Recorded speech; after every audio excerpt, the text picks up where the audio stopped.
MS education. आज जो हम टॉपिक देखने वाले हैं वो है क्रोमोसोम। इससे पहले के जो दो वीडियो बने थे अपने DNA और RNA के ऊपर, आज का जो वीडियो रहेगा वो क्रोमोसोम के ऊपर रहेगा। ठीक है, तो चलिए स्टार्ट करते हैं। सबसे पहले हम ये समझते हैं कि क्रोमोसोम होता क्या है। तो यहाँ पे दिया हुआ है chromosome are thread like structure, यानी जो क्रोमोसोम रहेगा वो आपका थ्रेड लाइक यानी धागानुमा होता है। कैसा होता है? धागानुमा जो है उसका स्ट्रक्चर होता है। और क्या दिया हुआ है? Made of DNA and protein. तो ये कैसे बना हुआ होता है? DNA एंड प्रोटीन से जो है ये बना हुआ होता है। Found in the nucleus. Found in the nucleus मतलब ये सेल के न्यूक्लियस में पाया जाता है। अब ये सेल है, सेल के अंदर ये न्यूक्लियस होता है और ये न्यूक्लियस के अंदर जो है धागानुमा या थ्रेड लाइक स्ट्रक्चर जो है वो क्या होता है? क्रोमोसोम होता है। अब आगे क्या दिया हुआ है? They carry the genetic information from one generation to the next, यानी ये जेनेटिक इंफॉर्मेशन को जो है कैरी करता है और ये एक जनरेशन से दूसरे जनरेशन के अंदर इसको ट्रांसफर करने का काम करता है। क्रोमोसोम जो है वो करने का काम करता है। अब इसकी टाइप वगैरह वो सारी चीजें हम डिस्कस करेंगे आगे।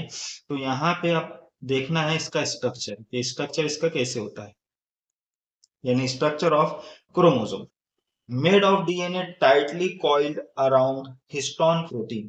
तो यहाँ पे क्या दिया हुआ है आपको कि जो मतलब अपना जो क्रोमोसोम होता है ये DNA से बना होता है और ये टाइटली कॉइल्ड होता है। ऐसे ऐसे ऐसे ऐसे जो है वो कॉइल्ड रहेगा और इसके मतलब इसको कॉइल करने के अतराफ में जो है हिस्टोन प्रोटीन होता है। Chromosome visible during the cell division.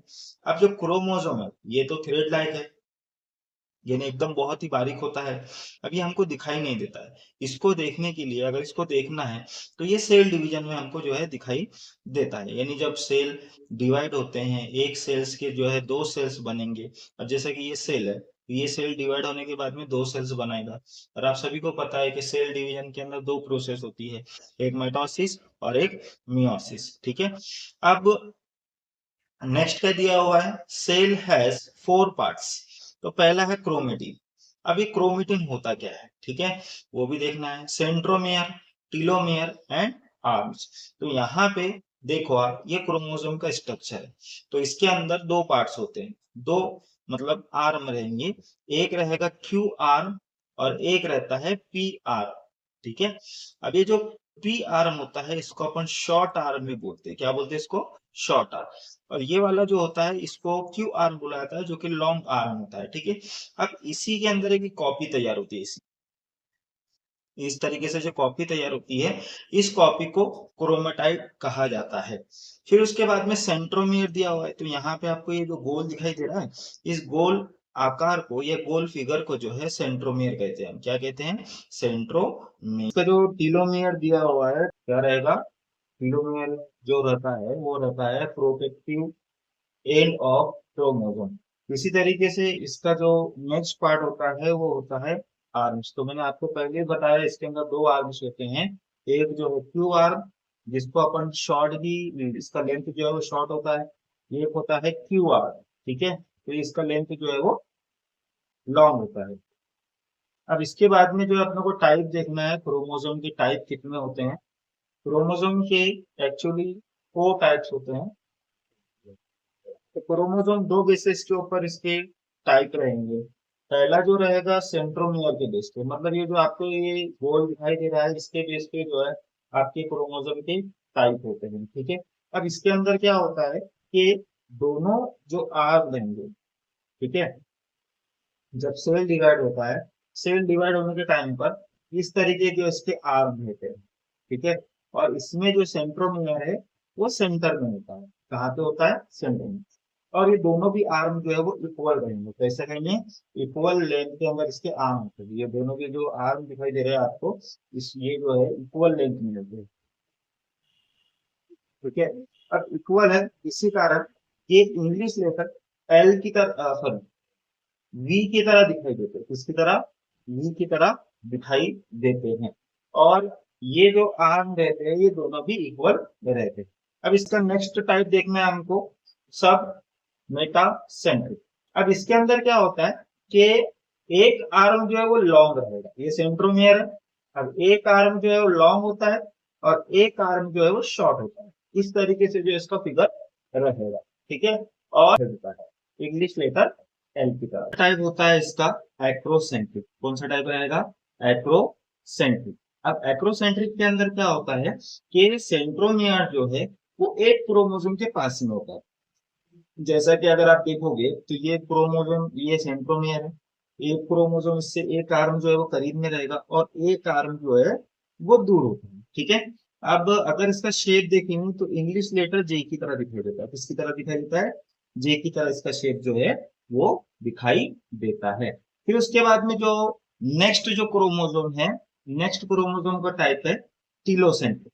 अब टीलोसेंट्रिक के अंदर क्या होता है कि इसके अंदर एक आर्म जो है वो अब्सेंट रहेगा, ठीक है।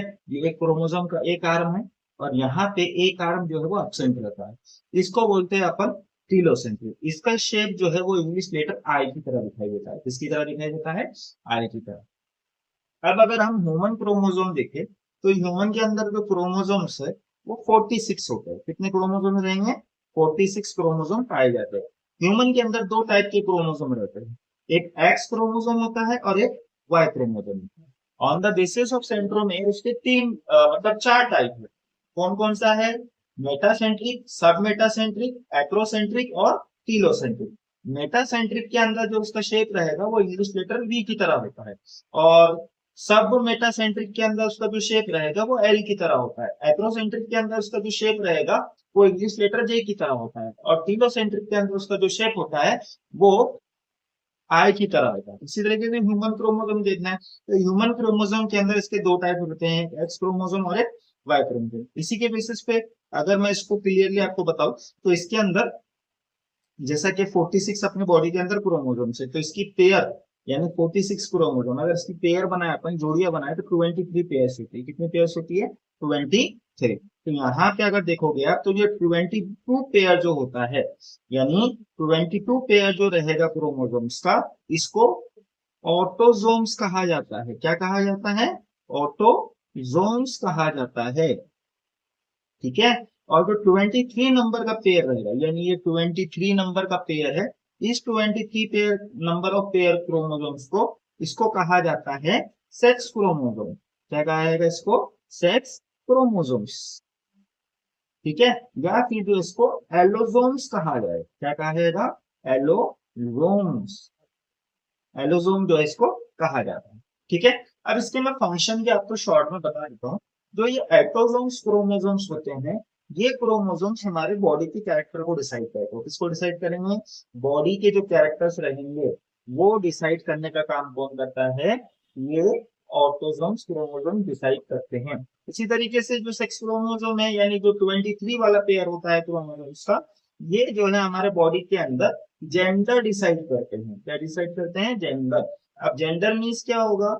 यानी ये सेक्स डिसाइड करते हैं कि जो रिप्रोडक्शन होगा, रिप्रोडक्शन होने के बाद में वो बॉय रहेगा या गर्ल रहेगी, वो सारी की सारी चीजें जो है डिसाइड करती है 23 पेयर। और बॉडी के जो कैरेक्टर्स होते हैं वो डिसाइड करते हैं ऑटोसोम्स, ठीक है। तो जो 22वां पेयर होता है, 22वीं जोड़ी होती है क्रोमोसोम्स की, उसको ऑटोसोम्स कहा जाता है और जो 23वीं जोड़ी होती है क्रोमोसोम्स की, उसको एलोसोम्स कहा जाता है। फंक्शंस क्या देखना है इसके? फंक्शंस यानी फंक्शंस क्या क्या होते हैं। तो यहाँ पे अगर आप देखोगे पहला फंक्शन है कैरी जेनेटिक इंफॉर्मेशन। ये मैंने आपको शॉर्ट में बताया है कि कैरी जेनेटिक इंफॉर्मेशन ये मतलब कि जो जेनेटिक कैरेक्टर्स है वो उसको ये कैरी करता है। तो यहाँ पे क्या होगा कि क्रोमोसोम्स के पास में जो है वो जीन होते हैं। क्या होते हैं? जीन। अब जीन क्या होता है कि डीएनए का, ये देखो ये डीएनए है और ये डीएनए का अगर इतना पार्ट है हमारे पास में, या फिर मैं अगर आपको इधर डायग्राम बताऊं, ये हमारे पास में डीएनए है। डीएनए का इतना पार्ट जो रहेगा यानी एक छोटा सा टुकड़ा जो रहेगा उसको अपन क्या बोलते हैं? जीन कहा जाता है। जीन का डेफिनेशन क्या है? The segment of DNA is called as gene. और ये क्या करता है? हमारे जो जीन बनाता है जिसके कारण हमारा जो जेनेटिक इंफॉर्मेशन है सारा के सारा फादर से, वो फादर एंड मदर से जो है चाइल्ड के अंदर ट्रांसफर होता है। तो उसके लिए रिस्पॉन्सिबल कौन है? क्रोमोसोम ही रिस्पॉन्सिबल होते हैं। क्रोमोसोम ही क्यों रिस्पॉन्सिबल होते हैं?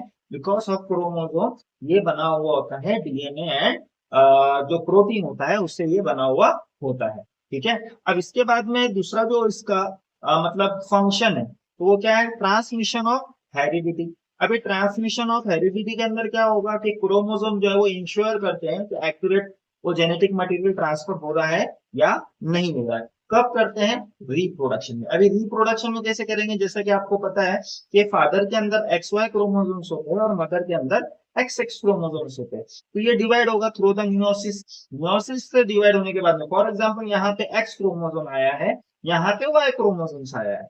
अगर ये क्रोमोसोम जो है आपस में ज्वाइंट हो जाते, रिप्रोडक्शन होता है इसके अंदर, जब जाइगोट बनता है, तो यहाँ पे मतलब एक जाइगोट तैयार होता है जिसके अंदर XX क्रोमोसोम होता है। इसका मतलब क्या होगा कि यहाँ पे जो है गर्ल फॉर्म होगी, ठीक है।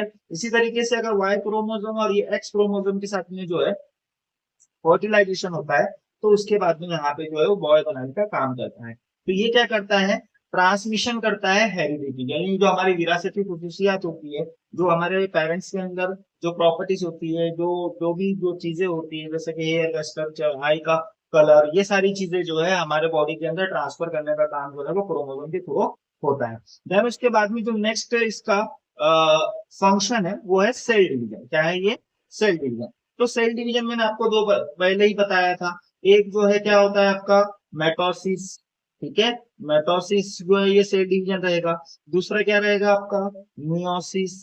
मियोसिस मियोसिस और ये मेटोसिस और मियोसिस में क्या डिफरेंस होता है, मियोसिस के अंदर जो है हमारे बॉडी को अगर इंजरी या जख्म वगैरह हो जाता है, तो उसको रिपेयर करने के लिए हमारी बॉडी जो है वो सेल डिवाइड करती है, तो वो सेल डिवीजन के लिए मेटोसिस प्रोसेस होता है। मियोसिस के अंदर रिप्रोडक्टिव सेल डिवाइड होते हैं। क्या डिवाइड होते हैं, रिप्रोडक्टिव सेल्स डिवाइड होते हैं। और ये क्रोमोसोम क्या करता है, वो डिस्ट्रीब्यूशन करता है और उसके अंदर जो है वो क्रोमोसोम को जो है जेनेटिकली मेंटेन करने का काम करता है। अभी अगर मैं इसके अंदर और डिफरेंस बताऊं, तो अगर जैसे कि इसके अंदर देखेंगे, मेटोसिस जो है वो मतलब अपने बॉडी के सेल्स को डिवाइड करेगा, और मेयोसिस जो है वो अपने जर्म सेल्स को। जर्म सेल्स मींस क्या होता है, रिप्रोडक्टिव सेल। फिर उसके बाद में नेक्स्ट फंक्शन होता है अपना डीएनए पैकेजिंग। अब डीएनए पैकेजिंग के अंदर क्या होता है कि जितना भी अपना डीएनए होता है, अब डीएनए बहुत ज्यादा लॉन्ग होता है, ठीक है। अब ये जैसे कि मेरे पास में इतना बड़ा डीएनए है, यहाँ से लेकर इतना बड़ा डीएनए है, और मेरे पास में इतना छोटा सा जो है न्यूक्लियस है। अब ये डीएनए को जो है मुझे इतने से न्यूक्लियस के अंदर क्या करना है, पैक करना है।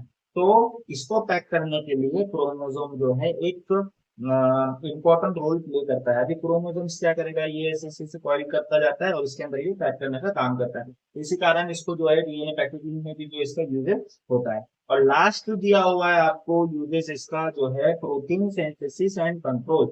ये क्या करता है, अपना जो क्रोमोसोम्स होते हैं ये प्रोटीन सिंथेसिस करने को जो है कंट्रोल करता है। एक्चुअली क्या होता है, इसके अंदर जो क्रोमोसोम्स होते हैं, ये क्रोमोसोम्स मतलब जो क्रोमोसोम जो है वो जीन के ऊपर पाए जाते हैं, और ये जीन जो है वो प्रोवाइड करते हैं कोड, और कोड जब प्रोवाइड होता है तो उसके थ्रू जो है प्रोटीन बनता है। और इसीलिए जो है ये जो है इसेंशियल होता है हमारे बॉडी के अंदर स्ट्रक्चर के लिए एंड फंक्शन के लिए।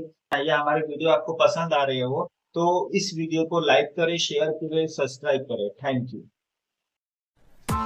Press the bell icon on the YouTube app and never miss another update.